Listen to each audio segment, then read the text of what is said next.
بسم اللہ الرحمن الرحیم۔ السلام علیکم۔ امید کرتی ہوں کہ آپ سب ٹھیک ہوں گے۔ میرا جو ناول ہے رقصم، جس کی رائٹر ہیں ایمل رضا، قسط نمبر 8۔ چلیے چلتے ہیں ناول کی طرف۔ اگر وہ اسے بتا سکتی تو ضرور بتاتی کہ وہ کس قدر اچھی ہے۔ پھر اس نے اسے اور بھی روایتی چیز لے کر دی۔ تمہیں یہ پسند آ رہا ہے نا؟ یہ سب میرے لیے بہت خاص ہے۔ میں نے تمہیں اتنا کچھ لے کر دیا۔ وہ اپنا سر کھجانے لگا۔ تم کچھ نہیں لے کر دو گی؟ نہیں، وہ اٹھلائی۔ وہ بہت خوش تھی اور نظر بھی آ رہی تھی۔ کیوں؟ وہ مصنوعی انداز سے خفا ہوا۔ مجھے بھی تمہاری طرف سے کچھ ملنا چاہیے۔ مثلاً؟ وہ سوچنے لگا۔ چلو آج نہ سہی، لیکن جب بھی کہوں گا تب دو گی؟ اس نے ہاں کہنے میں ایک لمحے کی بھی دیر نہیں کی۔ رات کو ان کی یونیورسٹی کے ڈپارٹمنٹ کا اسٹیج پلے ہوا۔ کھلے آسمان کے نیچے سب اس طرح خاموش بیٹھے تھے جیسے ماضی کو چپکے سے دیکھ رہے ہوں اور اسے ڈسٹرب بھی نہیں کرنا چاہتے ہوں۔ معلوم نہیں سحر اس یونانی دیوتا کا تھا جو سامنے پرفارم کر رہا تھا، کھلے آسمان کا، رات کا، یا ان دونوں کے وہاں ایک ساتھ ہونے کا۔ لیکن سحر تھا ہر طرف، ہر چیز میں۔ صوفی آنٹی کو اس نے اجرم کی دی ہوئی چیزیں دکھائیں۔ وہ ان چیزوں کو چھپانا بھی چاہتی تھی اور سب کو دکھانا بھی۔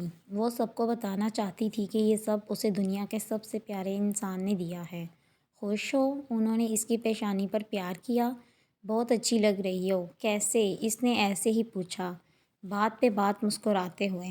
پاکستان میں حفصہ اور UK میں اسد نے بات کرنے کے بعد وہ سونے ہی والی تھی کہ اس نے سکندر احمد کو اپنے کمرے میں داخل ہوتے دیکھا۔ وہ نیچے کارپیٹ پر بیٹھی ساتھ ساتھ اپنے کالج کا کام کر رہی تھی۔ وہ اس کے پاس ہی نیچے آ کر بیٹھ گئے۔ وہ انتظار کرنے لگی کہ انہیں جو کہنا ہے کہہ لے۔ ان کی موجودگی میں اس سے کام کہاں ہوتا، اور وہ بھی اسے ایسے دیکھ رہے تھے جیسے وہ کچھ کہنا ہے۔ میں تمہارے لیے یہ لایا ہوں، ایک پیکٹ۔ انہوں نے اس کے سامنے رکھا۔ اس نے نظر اٹھا کر پیکٹ کی طرف دیکھا۔ کوئی چیز اس میں خوبصورتی سے بند تھی۔ کیا ہے یہ؟ اس سے پہلے بھی وہ جب بھی باہر جاتے تھے ہمیشہ اس کے لیے بہت کچھ لے کر آتے تھے، جنہیں وہ استعمال کیے بغیر ہی ایک طرف رکھ دیا کرتی تھی۔ انہی پیسوں سے وہ اپنے لیے ڈھیر ساری شاپنگ کیا کرتی تھی، لیکن خاص ان کی لائی گئی چیزوں کو ہاتھ نہیں لگاتی تھی۔ کیسا دھوکہ دیتی تھی وہ خود کو، کیسی عجیب کھوکھلی سی انا تھی اس کی۔ تمہارا برتھ ڈے گفٹ؟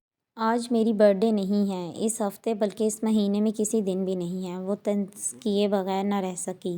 میں جانتا ہوں یہ گفٹ میں تمہارے آنے والی برتھ ڈے کے لیے نہیں دے رہا، بلکہ یہ ہر اس برتھ ڈے کے لیے ہے جو گزر چکی ہے، ہر اس دن کے لیے جب میں نے تمہیں کچھ نہیں دیا۔ بہت امیر ہیں نا آپ تو معافی بھی خرید سکتے ہیں، لیکن آپ بھول رہے ہیں اگر گزرا وقت آ نہیں سکتا تو گزرے وقت کی تلافی بھی نہیں ہو سکتی۔ وہ یہ کہنے سے خود کو روک نہیں پائی۔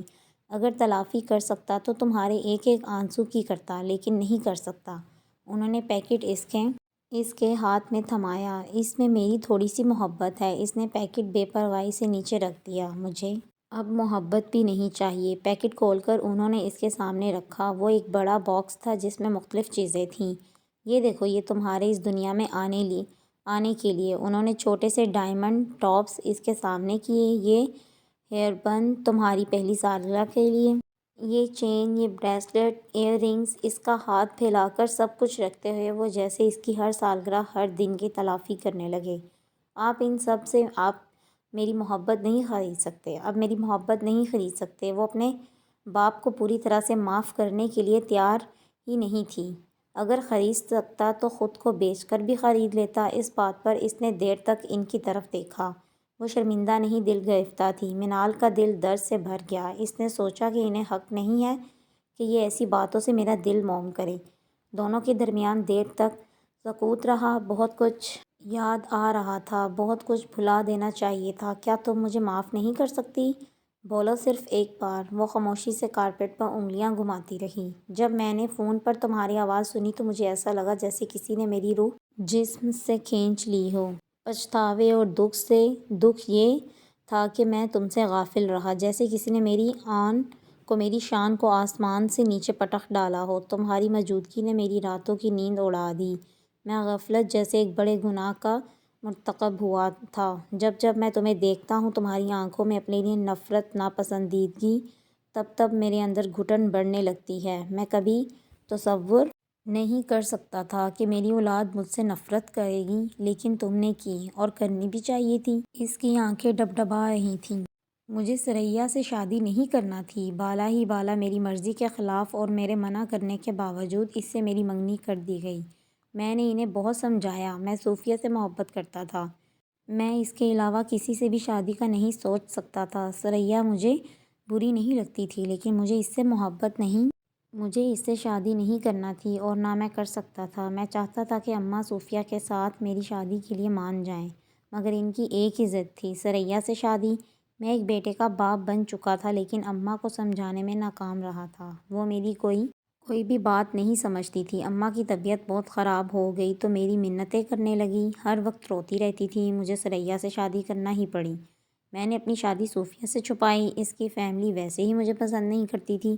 میں نہیں چاہتا تھا کہ انہیں پتہ چلے اور وہ مجھے مزید ناپسند کرنے لگیں۔ میں ثریا کو طلاق دینا چاہتا تھا، لیکن اس کی ایک ہی ضد تھی کہ اسے طلاق نہیں چاہیے۔ اس نے مجھے باپ بننے کی خبر سنائی، لیکن میں نے یقین نہیں کیا۔ مجھے یقین تھا کہ وہ جھوٹ بول رہی ہے، وہ صرف مجھے روکنا چاہتی تھی۔ میں اسے طلاق دینا چاہتا تھا ہر حال میں۔ اس نے مجھے میری اولاد کی قسمیں دیں، واسطے دیے کہ میں اسے طلاق نہ دوں۔ میں پھر بھی اسے طلاق دے دیتا اگر میں اپنے چھوٹے سے بزنس کے پے در پہ مسائل میں بری طرح سے الجھ نہ چکا ہوتا۔ میرا گھر چھوٹا تھا، میرے بچے چھوٹے تھے، مجھے ان کے لیے رات دن کام کرنا تھا اور میں نے کیا۔ مجھے کبھی پاکستان یاد آیا ہی نہیں، کبھی ثریا یاد ہی نہیں آئی۔ میرے لیے ایسی حقیقت تھی جسے میں نے کبھی تسلیم ہی نہیں کیا تھا۔ اگر کبھی اس کا خیال آ بھی جاتا تو لمحوں میں ہی محو ہو جاتا۔ تمہاری ہمدردی حاصل کرنے کے لیے میں جھوٹ نہیں بولنا چاہتا، لیکن میں پاکستان کو کیوں یاد رکھتا جب میرا وہاں کچھ بھی نہیں تھا؟ تو میرا سب کچھ میرے پاس تھا، صوفیہ، میرے بچے۔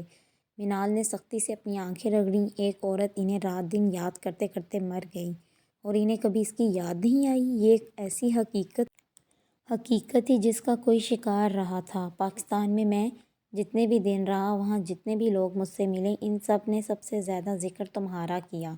تمہارا مجھے یاد کرنا، میرے لیے رونا، مچلنا، اصرار کرنا، میرے لیے ضد کرنا۔ تمہیں کیا لگتا ہے مجھے وہ سب سن کر کیسا لگا ہوگا؟ کوئی بھی میرے دکھ اور پچھتاوے کا اندازہ نہیں کر سکتا۔ میں جب سوچتا ہوں کہ تم میرے لیے روتی رہی ہو تو دوسروں سے مجھے سمجھ کر لپٹتی رہی ہو اور میں یہاں اپنی زندگی میں خوش تھا، تم نے میرے ہوتے ہوئے یتیموں کی طرح تنگ زندگی گزاری، میرے بغیر گزاری۔ اس سب میں قصوروار صرف میں ہی ہوں۔ جب بھی ڈورس بیمار ہوتی تھی تو میں اپنے میٹنگ ہر کام ملتوی کر دیتا تھا۔ میں نہیں چاہتا تھا کہ بیماری سے بے حال جب وہ پاپا کہے تو اس کا باپ اس کے پاس موجود نہ ہو اور وہ اکیلی اپنی بیماری کا مقابلہ کرے۔ اور جب یہ میں سوچتا ہوں کہ تم کتنی بار اور کیسے کیسے بیمار ہوئی ہوگی اور تم نے کتنی بار مجھے پکارا ہوگا، تو اپنی غفلت کے لیے میرا افسوس اور بڑھ جاتا ہے۔ میں تمہارے سامنے اپنی غفلت کا اقرار کر رہا ہوں اور یہ اقرار مجھے تمہارے سامنے ہی کرنا چاہیے۔ اگر میں نے ایک بار بھی ثریا کی بات پر یقین کر لیا ہوتا تو ایسا نہ ہوتا۔ محبت ہی نفرت میں بدل سکتی ہے اور تمہاری میری لامحدود محبت نفرت میں بدل گئی۔ میں نے کوشش کی تھی کہ تمہیں خوش رکھ سکوں، لیکن دن تو بدلنے لگے، لیکن تمہارا میرے لیے رویہ نہیں۔ مجھے لگتا تھا کہ ماں کی موت کے بعد تمہیں ایک لمبا عرصہ چاہیے سنبھلنے کے لیے، لیکن شاید مجھ سے محبت کے لیے تمہیں ایک اور زندگی چاہیے۔ تم نے کئی بار میرا ہاتھ جھٹکا، مجھے برا نہیں لگا، لیکن آہستہ آہستہ تم تک آنے کی میری ہمت ختم ہوتی گئی۔ مجھے نہیں معلوم کہ تمہیں کیا کہوں یا کس طرح کہوں کہ تم مان جاؤ کہ تم میری بیٹی ہو۔ میں تم سے ویسی محبت کرتا ہوں جو مجھے تم سے کرنا چاہیے۔ انہوں نے اس کا ہاتھ پکڑ کر ہونٹوں سے لگا کر شفقت سے پیار کیا۔ اس نے ان کا ہاتھ نہیں جھٹکا تھا۔ انہوں نے اسے اپنے ساتھ لگائے رکھا کافی دیر تک، ایسے ہی لگائے وہ اس سے باتیں کرتے رہے۔ جب وہ چلے گئے تو اس نے ان کی لائی ہوئی چیزوں میں سے ڈائمنڈ ٹاپس نکال کر پہن لیے۔ وہ ایک جادوگر رات تھی جس نے ہر چیز پر اپنا جادو کر دیا۔ اس نے دیر تک ٹاپس اور اجرم کی دی ہوئی مالا کو دیکھا۔ دونوں اس کے لیے محبت کی علامت تھی، دونوں میں ہی انجانا جادو تھا جس نے اس کے دل و دماغ کو قابو میں کر لیا تھا، دونوں میں ہی اس لیے اس کا پیار شامل تھا۔ اس نے ان سے ہزار گیلے شکوے کیے، باتیں کیں، اس کے اندر باہر شکایت کا سمندر موجود تھا۔ وہ لڑنا چاہتی تھی، رونا چاہتی تھی اور خوش ہونا چاہتی تھی۔ اسے محبت چاہیے تھی، لامحدود، ہمیشہ ہمیشہ کے لیے۔ صوفیہ آنٹی کے ساتھ سیمرینی آئرلینڈ گئی تھی۔ وہ جگہ اتنی پسند آئی کہ وہ دیر تک مبہوت ہو کر ایک جگہ ایک کو نہ دیکھتی رہی۔ اس نے غروب آفتاب کا منظر دیکھا اور وہ دیر تک ایک ہی جگہ پر کھڑی رہی، جیسے اس کے حرکت کرتے ہی سورج اپنی جگہ بدل لے گا۔ سیاح یہاں یہی منظر دیکھنے کے لیے آتے ہیں۔ صوفیہ آنٹی اسے ایک چیز دکھا رہی تھی۔ اگلی بار بہت ضد کر کے وہ اپنے ساتھ اجرم کو بھی لے آئی۔ وہ آنا نہیں چاہ رہا تھا لیکن وہ انکار بھی نہیں کر سکتا تھا۔ مجھے یہ جگہ پسند نہیں، اس نے اویالیج میں داخل ہوتے ہی کہا۔ وہ تنگ ٹیڑھی راہداریوں سے گزرتی، سیڑھیوں سے اوپر جاتی اور بھاگ کر پھر اس کے ساتھ چلنے لگی تھی۔ اس کی بات پر وہ رک گئی۔ کیوں؟ اسے حیرت تھی۔ کہاں اسے ہر چھوٹی بڑی، اہم غیر اہم چیزوں میں دلچسپی تھی، اور کہاں اب وہ یہ کہہ رہا تھا، مجھے یہ قبرستان لگتا ہے، سفید قبریں، یہاں قبرستان کی خاموشی گونجتی ہے۔ غلط گمان ہے تمہارا۔ یہ ایک ایسا گاؤں ہے جہاں عبادت گاہوں کی طرح مقدس سرگوشیاں گونجتی ہیں۔ اور اوپر ڈھلان پر کھڑی سمندر کی طرف دیکھ رہی تھی، ایسی سرگوشیاں جنہیں محسوس کیا جا سکتا ہے، سنا نہیں۔ اجرم ضرورت سے زیادہ سنجیدہ تھا۔ وہ اس کی خوشی دیکھ رہا تھا، اسے اس کی چمکتی آنکھیں بھی نظر آ رہی تھیں، لیکن پھر بھی وہ خاموش ہی رہا۔ کیا محسوس کیا تم نے ان سرگوشیوں میں؟ ہاتھ باندھے وہ عین اس کے سامنے آ کر کھڑا ہو گیا۔ تم محسوس نہیں کرتے؟ اس نے اپنی نظر کے زاویے بدلے۔ میں تمہارے منہ سے سننا چاہتا ہوں۔ اس کی نظریں اس پر ٹکی تھیں۔ تم تو کہتے ہو کہ ہر لفظ ایک روح ہوتی ہے۔ سین روح کی پہچان ضروری ہے لفظ کی ترجمانی میں۔ تیز ہوا سے اس کے بال اڑ رہے تھے۔ آج اس نے بہت دنوں کے بعد شلوار سوٹ پہنا تھا۔ اس کا لمبا دوپٹہ بار بار ہوا میں لہرا رہا تھا۔ میں ایسا کر سکتا ہوں مگر میں تم سے سننا چاہتا۔ وہ اس کی طرف دیکھنے لگی۔ وہ اسے بہت کچھ کہنا چاہتی تھی لیکن نہ بتایا، نہ کہا۔ وہ مایوسی سے آگے چلنے لگی۔ وہ بہت شوق سے اجرم کو یہاں لائی تھی اور اس کے ساتھ یہاں کا کونا دیکھنا چاہتی تھی۔ سورج کی سب سے خوبصورت تصویر یہاں سے نظر آتی ہے۔ وہ اس کے ساتھ الٹی سیدھی سیڑھیوں پر چلنا چاہتی تھی، ڈھلان پر بیٹھ کر بہت ساری باتیں کرنا چاہتی تھی۔ وہ خاموشی سے واپسی کے لیے چلنے لگی۔ اس نے مڑ کر دیکھا بھی نہیں کہ اجرم آ رہا ہے کہ نہیں۔ چلتے چلتے اسے رک جانا پڑا۔ اجرم نے پیچھے ہاتھ رکھ کر اسے پلٹنے کے لیے کہا۔ وہ دونوں آمنے سامنے کھڑے ہو گئے تھے۔ اس نے اس کا ہاتھ پکڑا، دوسرا ہاتھ پکڑا اور دونوں ہاتھ اپنے ہاتھوں میں لے کر اسے دیکھنے لگا۔ اس کا سر جھکا ہوا تھا مگر وہ مسکرا رہا تھا۔ تم نے یہاں یہی سرگوشیاں سنی ہیں نا کہ دنیا بہت خوبصورت ہو جاتی ہے جب ایک شخص کے لیے آپ کا دل خوبصورت ہو جاتا ہے۔ وہ خاموش رہی۔ کیا ایسا ہی ہے؟ اس نے دیر تک اس کی آنکھوں میں دیکھتے رہنے کے بعد پوچھا۔ وہ مسکرانے لگی۔ بولو۔ ہاں، مشکل سے ہی اس کی آواز سنی جا سکتی تھی۔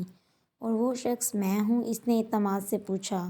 وہ اپنے ہاتھ اس کی گرفت سے مسکرا کر آزاد کروا کر آگے چلنے لگی۔ وہ شخص میں ہوں جو وہ اس کے پیچھے آتے آتے پوچھ رہا تھا۔ وہ شخص میں ہوں؟ وہ چلا رہا تھا جیسے وہ چلایا کرتا تھا۔ آس پاس کے لوگ اسے دیکھ رہے تھے۔ یہ وہی شخص تھا جس کے لیے اسے ایتھنز اچھا لگتا تھا، یونان اچھا لگتا تھا، یہ دنیا اچھی لگتی تھی۔ دیر تک وہاں گھومتے رہنے، بے تحاشا باتیں کرنے اور اسے تنگ کرنے کے بعد اجرم جب چپ سا ہو گیا۔ تم اتنے چپ کیوں ہو گئے ہو؟ میں چپ نہیں ہوں، بس میں کچھ بول نہیں رہا۔ اس نے بے تکی بات ہٹائی۔ ان دونوں میں کیا فرق ہے؟ فرق مجھے معلوم نہیں۔ اس نے نظریں بدلیں۔ مجھے سٹریس ہو رہا ہے۔ سٹریس؟ ابھی تو تم ٹھیک ٹھاک تھے۔ ہمیں ایک شارٹ فلم بنانی ہے جس کے لیے مجھے کل جانا ہے اور میں نے اس کے لیے کچھ خاص تیاری بھی نہیں کی۔ پہلے تو تم نے نہیں بتایا کہ تمہیں جانا ہے۔ اس کا پروگرام سنتے ہی وہ اداس ہو گئی۔ کتنے دن لگیں گے؟ معلوم نہیں، شاید بہت دن۔ جلدی نہیں آ سکتے؟ اس نے اداسی سے فرمائش کی۔ کوشش کروں گا۔ اس کے لہجے میں کوئی امید نہ تھی۔ اجرم بھی نہیں تھا اور اس کے ساتھ فون پر زیادہ بات بھی نہیں ہوتی تھی، تو وہ سکندر احمد کے ساتھ اسد سے ملنے لندن چلی گئی۔ لندن جانے کے لیے انہوں نے ہی پوچھا تھا۔ اس بار اس نے انکار نہیں کیا۔ وقت کے ساتھ ساتھ سب کچھ بدل ہی جاتا ہے، اچھا برا، لیکن تبدیلی آ ہی جاتی ہے۔ انہیں یقین تھا کہ وہ بھی ایک دن دل سے ان کے گلے آ لگے گی اور ان سے لگاؤ کا اظہار کرے گی۔ مینال کے پاس 2 ہفتے تھے، نیو سیشن شروع ہوا تھا اور وہ یونیورسٹی سے اتنا لمبا عرصہ غیر حاضر نہیں رہ سکتی تھی۔ اسد سے مل کر لندن آ کر بھی اس کا دل نہیں لگا۔ اگر ایک بار اجرم سے بات ہو جاتی تو اتنی اداس نہ ہوتی۔ وہ اسے بار بار میسیج کرتی مگر بمشکل ہی ایک آدھ کا جواب آتا۔ اسے غصہ بھی آیا اور دکھ بھی ہوا، لیکن غصہ بھی نام نہاد تھا اور دکھ بھی۔ وہ جانتی تھی کہ وہ ایسے ہی مصروف ہو کر رات دن کام کرتا ہے، واپس جانے کا کوئی فائدہ نہیں تھا، اس لیے وہ وہیں وقت گزارنے لگی۔ 2 ہفتے زیادہ نہیں تھے لیکن اسے زیادہ ہی لگے۔ وہ اجرم سے ملنا چاہتی تھی۔ یونیورسٹی آتے ہی اس کے ڈپارٹمنٹ گئی مگر وہ ابھی تک نہیں آیا تھا۔ عجیب بوریت اور اداسی کا موسم تھا، اس کا کہیں دل ہی نہیں لگ رہا تھا۔ ہر روز وہ پہلے اس کے ڈپارٹمنٹ جاتی، وہاں اس کے کسی سے ہیلو ہائی نہیں تھی، پھر بھی اس نے لڑکے سے پوچھ ہی لیا۔ اس لڑکے نے نفی میں سر ہلایا، یعنی وہ نہیں جانتا۔ پھر ایسے ہی اس نے اجرم کے پروجیکٹ کی بات کی، اس نے اس پر بھی لا علمی ظاہر کی۔ کیا کوئی اتنی دیر تک کلاس سے غیر حاضر رہ سکتا ہے؟ کوئی پاگل ہی ہوگا جو سیشن کے شروع میں غیر حاضر ہونے کی غلطی کرے گا۔ یعنی یہ غلطی اجرم کر رہا تھا۔ اسے تو اپنے کام کی اتنی فکر رہتی تھی کہ وہ کھانا پینا بھول جاتا تھا، اور پھر اسے نہیں معلوم کہ وہ کتنا کچھ مس کر رہا تھا۔ جب اس نے ایک آدھ جواب آنا بھی بند ہو گئے تو اسے صدمہ ہوا۔ ایسی بھی کیا مصروفیت، وہ بار بار خود سے کہتی۔ فون کالز وہ ریسیو نہیں کر رہا تھا۔ اسے تو یہ بھی معلوم نہیں تھا کہ وہ ہے کہاں، شہر میں یا شہر سے باہر، ملک یا ملک سے باہر۔ اجرم تو یونیورسٹی چھوڑ چکا ہے۔ وہ کسی ایسے شخص کی تلاش میں تھی جسے اس نے ایک دوبارہ اجرم کے ساتھ دیکھا ہوتا تو وہ اس سے اجرم کا پوچھ سکے۔ وہ کہاں ہو سکتا ہے؟ اسے ایسا ایک مل ہی گیا۔ چھوڑ چکا ہے۔ اس نے بے یقینی سے اس کی طرف دیکھا۔ وہ سمجھی کہ شاید وہ سمجھا ہی نہیں کہ وہ اس سے کیا پوچھ رہی ہے۔ اس نے پھر سے پوچھا، اس سے کیا پوچھ رہی ہو؟ اس سے کیا پوچھ رہی ہے؟ اس نے پھر سے پوچھا۔ ہاں میں جانتا ہوں کہ تم کیا پوچھ رہی ہو۔ وہ چھوڑ چکا ہے۔ اس نے بمشکل اپنے بیگ میں سے فون نکال کر اسے کال کرنی شروع کی، لیکن فون بند تھا۔ پھر اس نے اسے میسیج کیا۔ رات تک وہ اس فون اور میسیجز کا انتظار کرتی رہی۔ فون ہاتھ میں لیے ہی وہ صوفے پر آڑی ترچھی سو گئی۔ فون کے بجنے پر اس کی آنکھ کھلی۔ فون اجرم کا ہی تھا۔ اس نے چھوٹتے ہی ہزاروں شکوے اور شکایات کی، اس کے جھوٹ کا بتایا۔ وہ خاموشی سے سنتا رہا۔ وہ بہت ناراض اور غصے میں تھی۔ تمہیں مجھ سے اتنا ناراض نہیں ہونا چاہیے۔ میں ملک سے باہر ہوں، کچھ عرصے تک رابطے میں نہیں رہ سکوں گا۔ تم پریشان مت ہونا۔ اچھی طرح سے اس کا حال پوچھ کر اس نے فون بند کر دیا۔ وہ ملک سے باہر تھا اور وہ ایسے ہی اندیشوں کا شکار ہو گئی تھی۔ اسے خود پر افسوس ہوا کہ اس نے ایسے ہی اجرم کے لیے الٹا سیدھا سوچا۔ اس کی آواز سنتے ہی وہ کھل اٹھی تھی۔ اس کے لیے اس کے بغیر وقت گزارنا مشکل تھا۔ اس نے اس سے بہت سوال کیے کہ آخر وہ ایسی کون سی جگہ ہے جہاں وہ اس سے رابطہ نہیں کر سکتا، مگر وہ خوبی سے ٹالتا رہا۔ اس نے اسے بتایا کہ وہ اسے بہت مس کر رہی ہے۔ میں جانتا ہوں۔ اس نے شاید گہری سانس لی۔ منال کو وہ ضرورت سے زیادہ سنجیدہ لگا۔ وہ رات گزر گئی اور مزید راتیں گزرنے لگیں۔ اسے یاد کرتے کرتے وہ اس کی پسندیدہ جگہ ایتھینا ٹیمپل آ گئی۔ شاید اسے بھی اس کے نہ ہونے کا اسٹریس ہو رہا ہو۔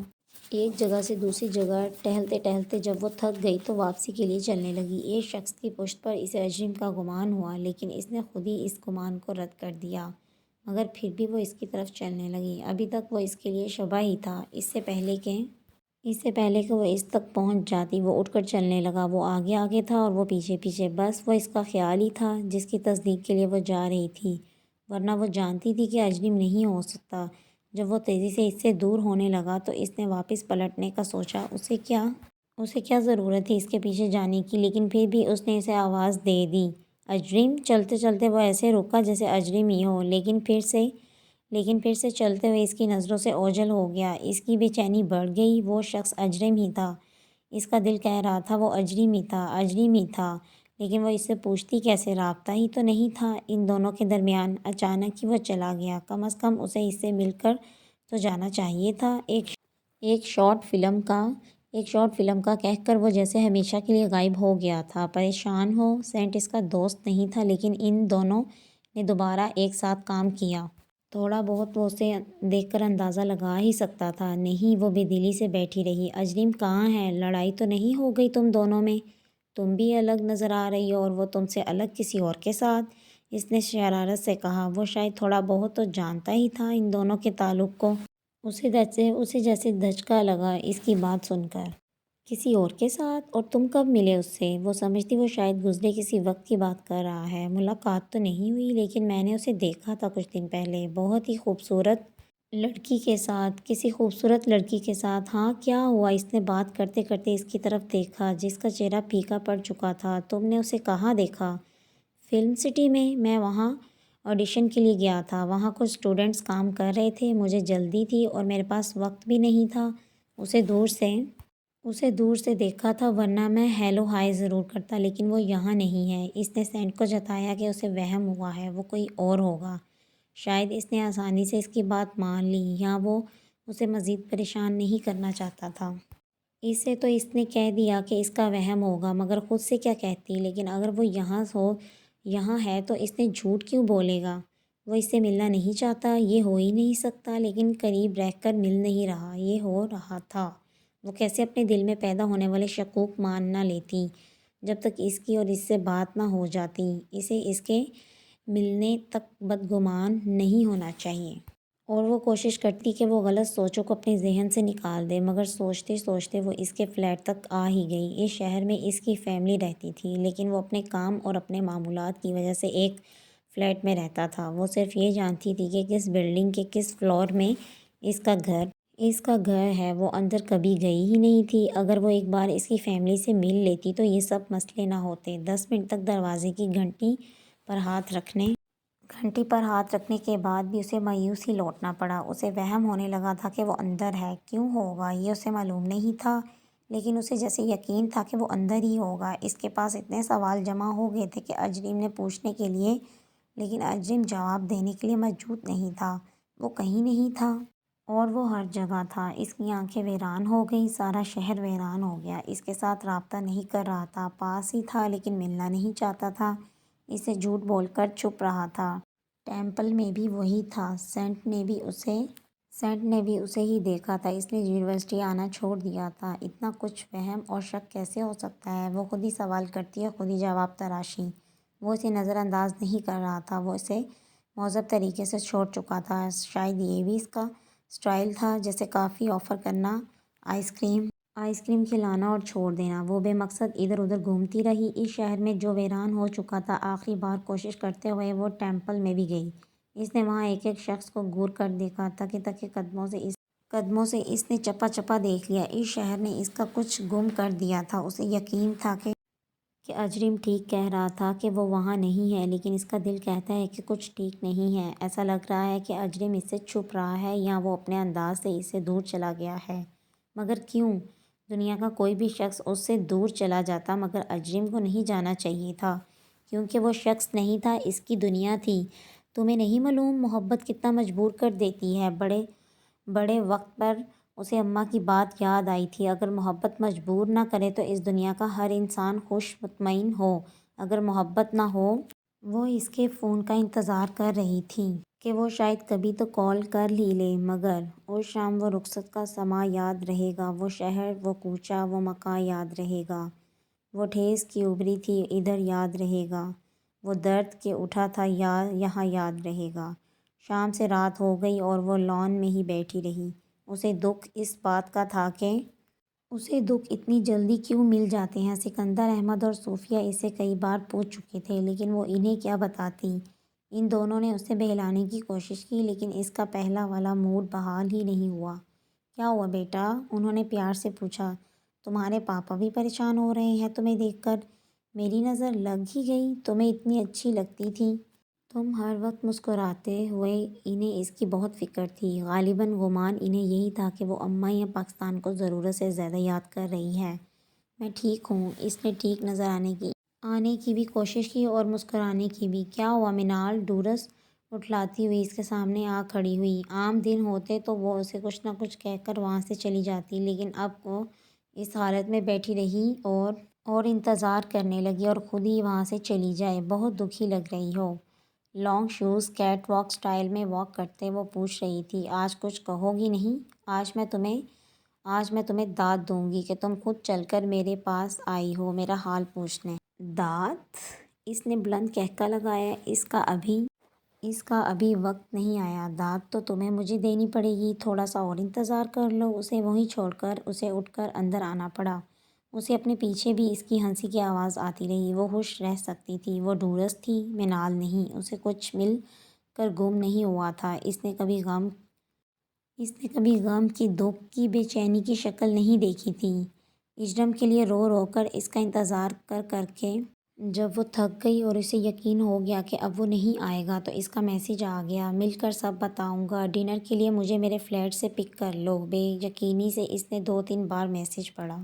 اسے یقین نہیں آ رہا تھا کہ یہ میسیج اجرم نے کیا ہے۔ اس نے کال کی، لیکن فون بزی رکھ کر اس نے ایک اور میسیج کیا: مصروف ہوں ابھی، تم 1 گھنٹے میں آ جاؤ، میں انتظار کر رہا ہوں۔